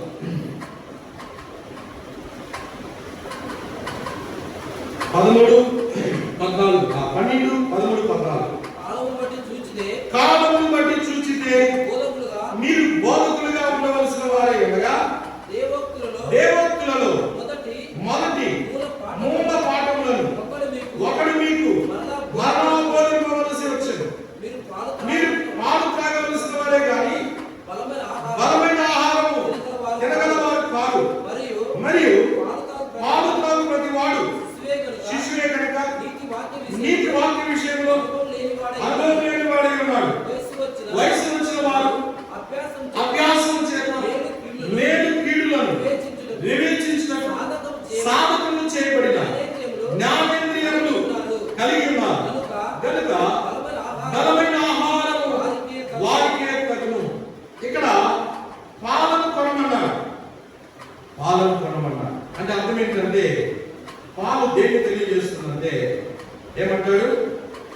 12 వచ్చింది, 13 వచ్చింది. పాలు తాగు ప్రతి వాడును శిష్యువే, నీతి వాక్యము విషయంలో అనుభవం లేని వారే. పాలు దేనికి కొనమన్నారు అంటే, మొట్టమొదట ఏమవ్వాలా? దేవుని సన్నిధిలో శిష్యుడు అవ్వాలి. నువ్వు శిష్యుడు అవ్వాలి. శిష్యుడు అంటే అర్థం ఏంటి? నేర్చుకోవాలి. శిష్యత్వం అంటే అర్థం ఏంటి? నేర్చుకోవాలి. నువ్వు అభ్యాసం చేసుకోవాలి. అందుకే ఇక్కడ అన్నాడు, శిష్యుడైనటువంటి వాడికి వయసు లేదు, అభ్యాసం లేదు. అభ్యాసం లేనప్పుడు మేలు కీడుని ఎరుగరు, వివేచించరు. సాధకము చేయబడని జ్ఞానేంద్రియములు వారికి ఉంటాయి కాబట్టి వారికి బలమైన ఆహారం సరిపోదు. ఏ జ్ఞానేంద్రియములు ఉంటాయి వారికి? ఏ జ్ఞానేంద్రియములు ఉంటాయి? సాధకము చేయబడని జ్ఞానేంద్రియములు, అభ్యాసం లేని జ్ఞానేంద్రియములు. శిశువులకు ఉండేది. వారేమనుకుంటారు?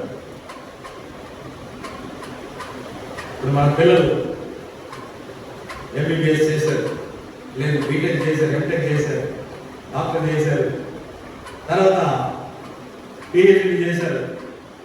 వాళ్ళు మన దగ్గరికి వచ్చి నీకేమి తెలియదు డాడీ, నీకేం తెలియదు చెప్పేది ఏమండి, సంఘంలో అందరూ మంచోళ్ళు అనుకుంటారు, నీకేం తెలియదు చెప్పండి అని అంటారు. అంటే వారికి ఆత్మీయమైన అనుభవం, బాహ్యమైనవి చూస్తారు, చెప్పేది కరెక్టే వాళ్ళు చెప్పేది కదా. అయితే ఏముండదు, ఆత్మీయమైన అనుభవం ఉండదు. ప్రతి మనిషి కూడా బలహీనుడే అనేది అర్థం చేసుకోడు.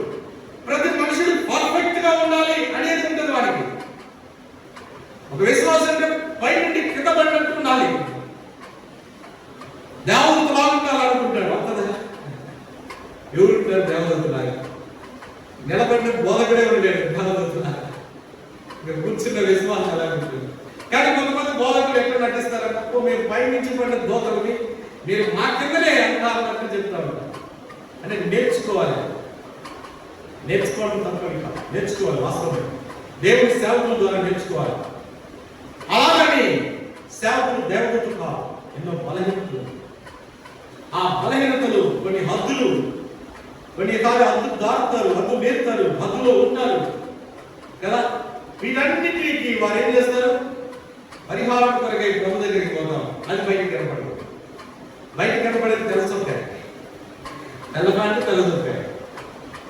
లోపల ఎన్ని ఉన్నాయో కనబడవు, సంఘానికి కనబడవు.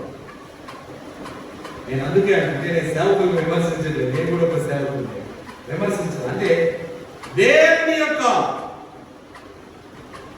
వాక్యానికి తగిన అనుభవం కలిగిన వారు, అర్థం చేస్తారు, జ్ఞానేంద్రియ వివేకముతో కూడిన సాధకము చేయబడిన జ్ఞానేంద్రియములు ఎవరు కలిగి ఉంటారనేది అనుభవించారు. అందుకే ఎవరు ఏమంటున్నారంటే వారు మంచివాళ్ళు కాదు, పర్ఫెక్ట్ కాదు. మనం ఏం చేస్తాం? వారినే పిలుస్తాం, ప్రార్థన చేయాలి మా కొరకు కదా. వారికేమో అది నచ్చదు, వారికేమో నచ్చదు, మనకేమో అది నచ్చుతుంది. ఎందుకు? మనకు అనుభవం ఉంది వారితో మనం కలిసి ప్రయాణం చేస్తాం. వారి ప్రార్థన జీవితము, వారి వ్యక్తిగత జీవితము కదా. వారికి ఏదో అప్పుడు కనబడినది మాత్రమే వారికి కనబడుతుంది, కానీ దానికి ముందు వారి జీవితం ఎలాంటిదో వారికి తెలియదు. కాబట్టి అందరినీ భూతాంతం పెట్టి చూడాలనుకుంటున్నారు. ఇది జ్ఞానేంద్రియములలో సాధన లేనటువంటి, అభ్యాసం లేనటువంటి, ఇది శిష్యత్వం. కాబట్టి శిష్యుడు ఏం చేయాలా? నేర్చుకోవాలి. మొదట నువ్వు శిష్యుడు అవ్వాలి. శిష్యుడై సాధన చేయాలి, అభ్యాసం చేయాలి. అభ్యాసం చేసి జ్ఞానేంద్రియములలో, జ్ఞానేంద్రియములు దానికి అభ్యాసించినట్లుగా, అంటే మేల్కోవడానికి నీ కన్నులు మెలకు కలిగి ఉన్నా, వినడానికి నీ చెవులు వేగిరపడుతున్నా కదా, మాట్లాడడానికి నీ నోరు నిదానించాలి, ఆయన మార్గంలో సూటిగా నడవడానికి నీ పాదములు నడవాలి, నీ చేతులు పని చేయాలి. ఈ జ్ఞానేంద్రియములన్నీ కూడా అభ్యాసం చేసుకోవాలి, సాధన చేసుకోవాలి. రండి అమ్మా, రండి, బయట నిలబడేవారు నా లోపలికి రండి. సరే, కాబట్టి నువ్వు అభ్యాసం చేసుకోవాలి. అభ్యాసం చేసుకోవాలంటే నీవు మొట్టమొదట శిష్యుడు అవ్వాలి. అపొస్తలుడైన పౌలు మొట్టమొదటి ఏమైనాడు? శిష్యుడు. దేవుని వాక్యాన్ని భుజించడానికి ముందు ఇర్మియా ఎలా ఉన్నాడు? 1వ అధ్యాయం 9వ వచనం 10వ వచనం.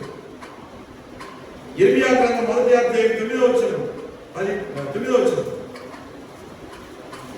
ఇర్మియా గ్రంథము 1వ అధ్యాయం. అప్పుడు యెహోవా చేయి చాపి నా నోరు ముట్టి ఇలాగ సెలవిచ్చాలి. 4:5 యెహోవా వాక్కు నాకు ప్రత్యక్షమై ఇలాగ సెలవిచ్చెను, గర్భములో నేను నిన్ను రూపింపక మునుపే నేను నిన్ను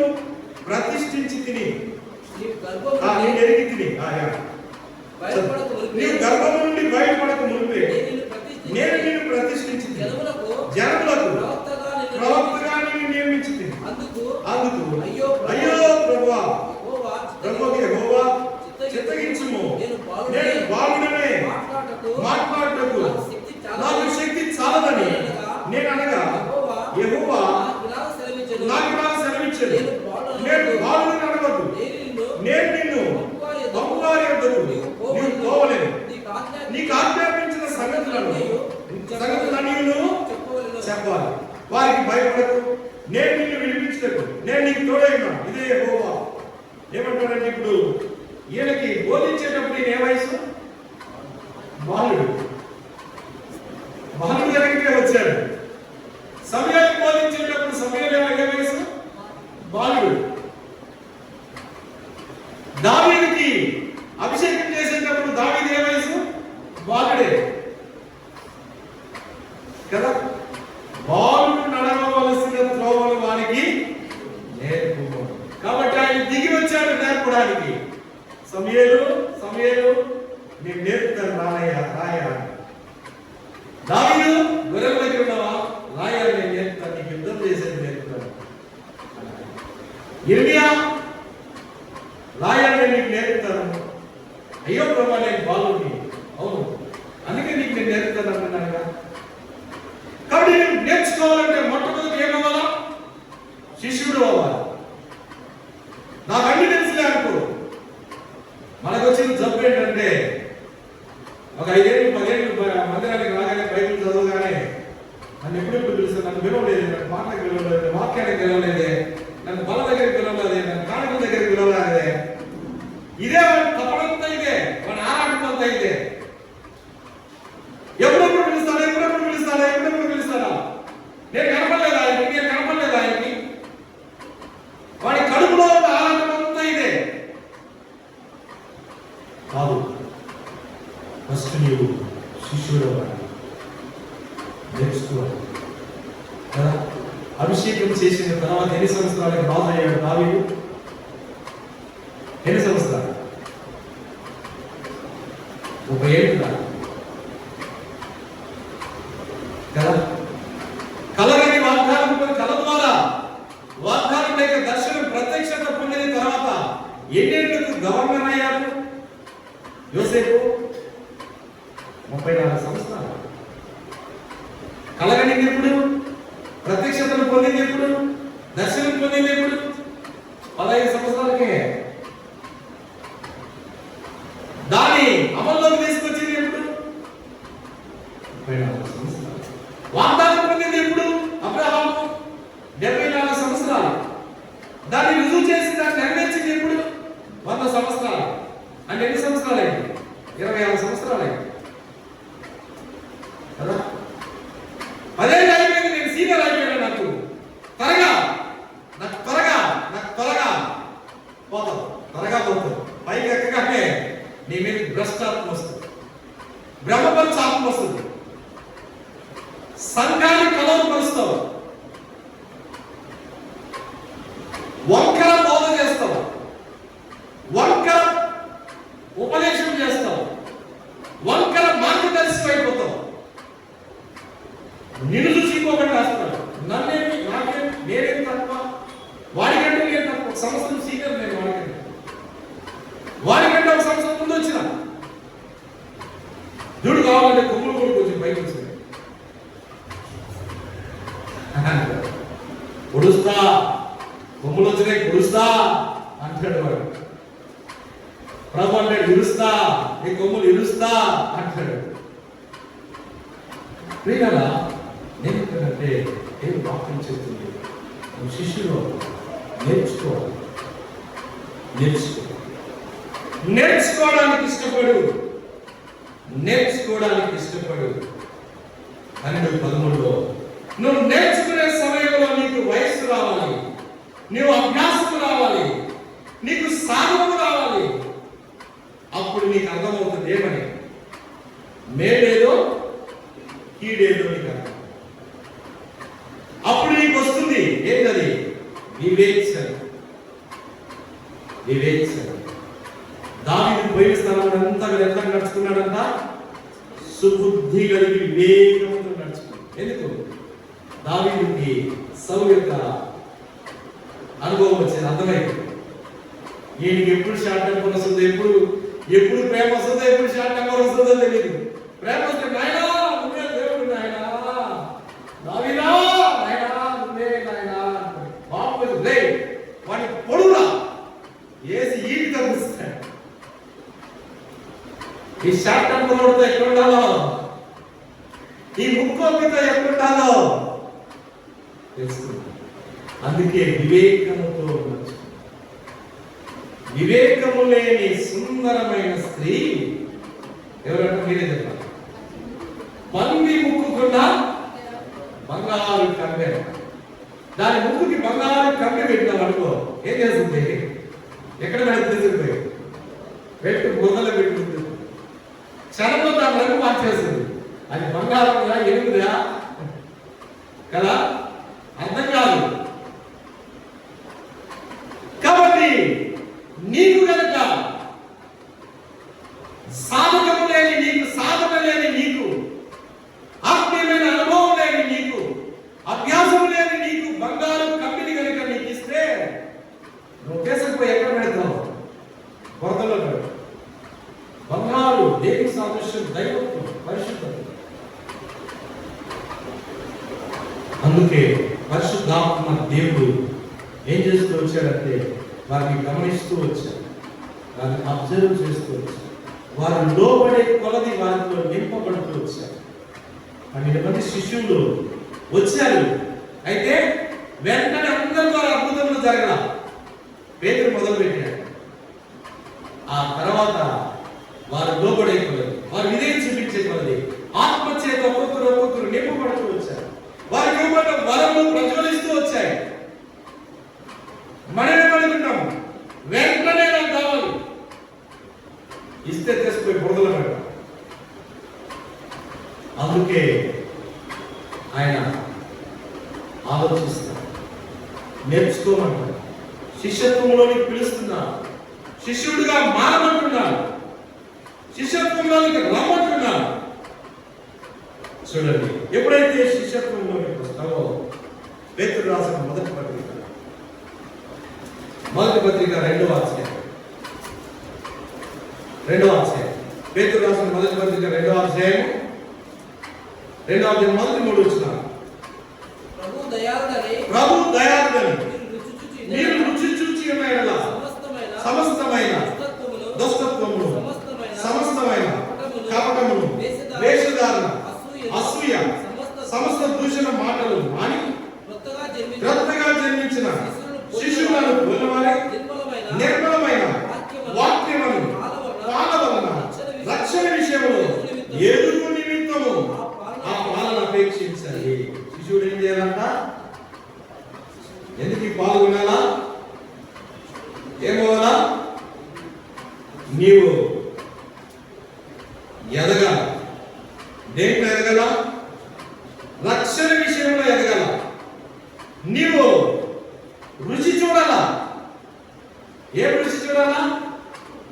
ప్రభుని, ప్రభు వాక్యమును, ఆయన అనుగ్రహించిన పరిశుద్ధాత్మునితో ఉన్న అనుభవాన్ని, సహవాసాన్ని, ఆయన నడిపించే కొలది, ఆయన్ని బోధించే కొలది, ఆయన కాపరత్వంలో, ఆయన నాయకత్వంలో, ఆయన బోధలో, ఆయన శిక్షలో ఉండి ఆయన నీతిలో సాధన చేసుకుంటూ నువ్వేం చేస్తుండాలా?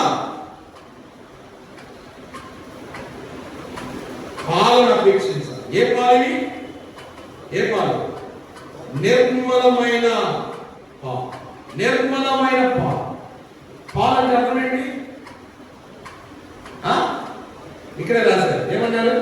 నిర్మలమైన వాక్యమను పాలు. ఇప్పుడు అర్థమైంది దేనికి కొనమన్నాడు? పాలు కొనమన్నాడు కదా అని గేదె పాలు, ఆవు పాలు, గాడిద పాలు, మేక పాలు కొన్నారు అనుకో, దీనికి అనుభవం రాదు.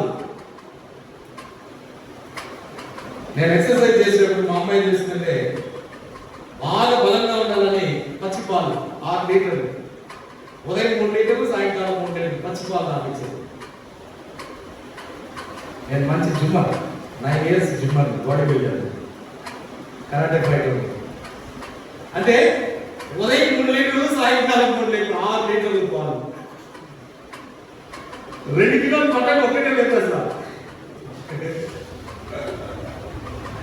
36 ఇడ్లీలు మార్నింగ్ బ్రేక్ఫాస్ట్. కడుపాసు 29 అంటున్నా.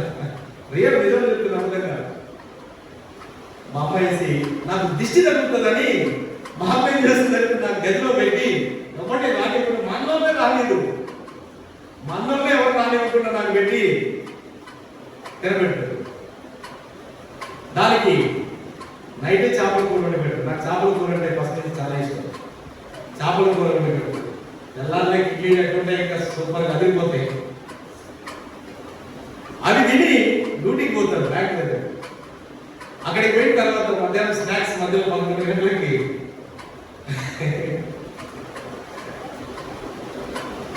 ₹1 కూర వడ 15 వడలు తినేస్తారు. 300 మిల్లి ఏంటది థమ్స్అప్ బాటిల్ ఉంది కదా, 2 బాటిల్ తాగేస్తా. అనుకోని బ్యాంక్ వెళ్ళిపోతాను. తర్వాత నేను ఎట్లా కనపడతానంటే, ఇప్పుడన్నా నేను తింటే ఎక్కడ ఎట్లా కనపడుతున్నా, అప్పుడు నేను కనపడను. ఎట్లా కనపడతా అంటే బైబిల్ వస్తుందా, యోసేపు ఒక కళ వచ్చింది.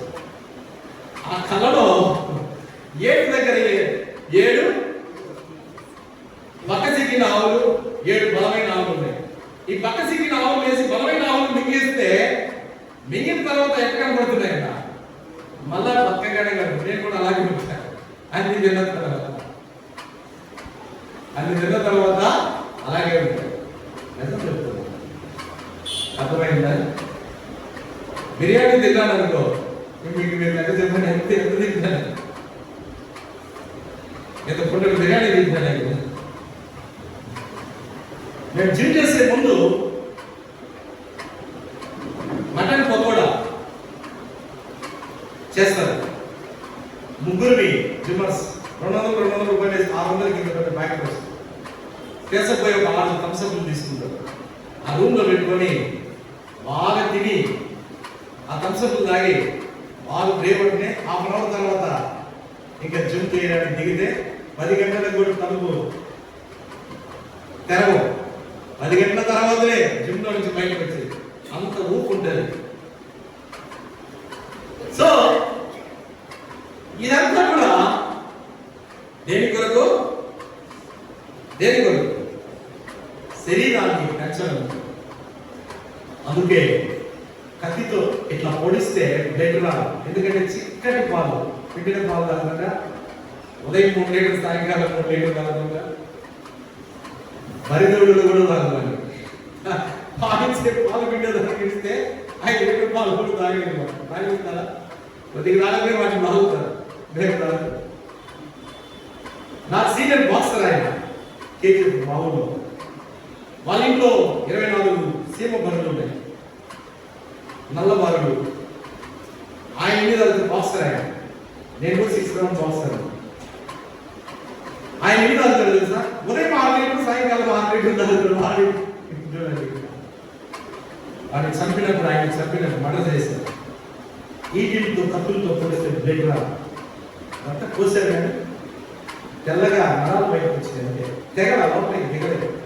అంత స్ట్రాంగ్ ఈ పాలు ఇవన్నీ అలా అంత స్ట్రాంగ్ చేస్తే ప్రయత్నం చేయకపోయింది. సరే, కాబట్టి ఆ పాలు కాదు కొనబడింది ఇక్కడ. ఆ పాలు కొంటే ఏమవుద్ది? లోకానికి పనికిరావు, కుటుంబానికి పనికిరావు, సంఘానికి పనికిరావు, దేవుడికి పనికిరావు. నువ్వు ఎక్కడికి పోతే అక్కడ తలనొప్పే. ఈ పెద్ద తలనొప్పిగాడు వచ్చాడు అనుకుంటారు. ఈ దుష్టుడు ఎప్పుడు చేస్తాడు, ఎక్కడ చేస్తాడు, వీడు యాక్సిడెంట్ చేస్తే బాగుంటాడు అంటే కొట్టుకుంటారు దేవుడిని. ఎలాంటి దుర్మార్గుడు మన వీధిలో ఉండడం చావుంటాడు. అందుకే ఆ పాలు కాదు. ఇక కొనమన్న పాలేంటి? నిర్మలమైన వాక్యం అనే పాలు. నిర్మలమైన అంటే మత్స, మరక, డాబులే, అలాంటి పాలు. అలాంటి పాలను కొని తాగండి, అపేక్షించండి. ఏ పాలు కొంటారు ఇప్పుడు మీరు? ఏ పాలు తాగుతారు ఇప్పుడు మీరు? వాక్యం అనే పాలు తాగండి. వాక్యం అనే పాలు తాగండి. అందుకే 55 ఏళ్ళైనా నడవడానికి దేవుడు సామర్థ్యం ఇచ్చారు, పరిగెత్తడానికి, రావడానికి, పోవడానికి. అర్థమైందా? వాక్యం అనే పాలు, వాక్యం అనే బలం, వాక్యం మేలు కీడులు వివేచింపజేస్తుంది. ఇంకేం చేస్తుంది? దుష్టత్వమును, కపటమును, వేషధారను, అసూయను, దూషణ మాటలని అన్నిటినీ మనలో నుండి ఏం చేస్తుంది? ఛేదిస్తుంది, ఫిల్టర్ చేస్తుంది. ఫిల్టర్ చేస్తుంది కదా. ఎక్సర్సైజ్, సాధన ఏం చేస్తుందంటే లూజుగా ఉన్న చర్మాన్ని, కండలని, ఎముకలని బలపరుస్తుంది, స్ట్రాంగ్ చేస్తుంది.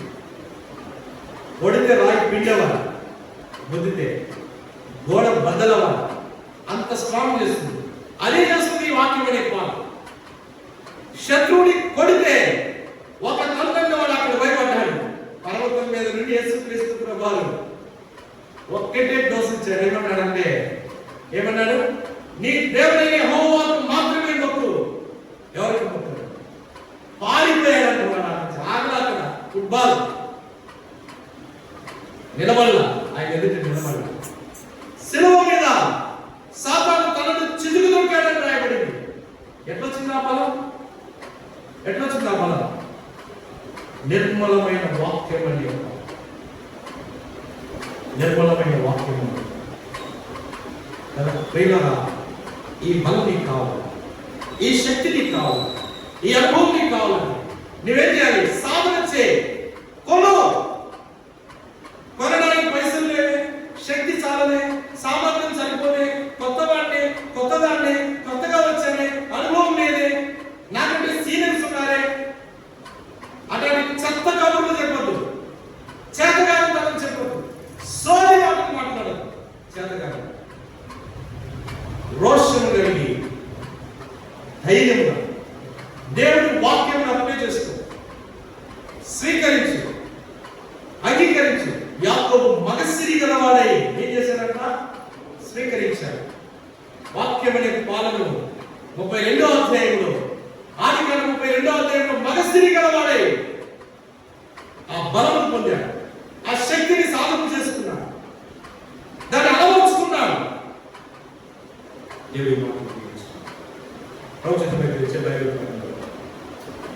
అందుకొరకు ఏమి ఇవ్వబడింది? సత్య గ్రంథం ఇవ్వబడింది. బైబిల్ ఇందుకొరకు ఇవ్వబడింది. ఇందుకొరకే ఈ జీవం, ఈ వాక్యం నీలో ఈ బలాన్ని తీసుకురావాలి, నీలో ఈ అనుభవాన్ని తీసుకురావాలి, నీలో ఈ అభివృద్ధిని తీసుకురావడానికి ఈ వాక్యం ఇవ్వబడింది.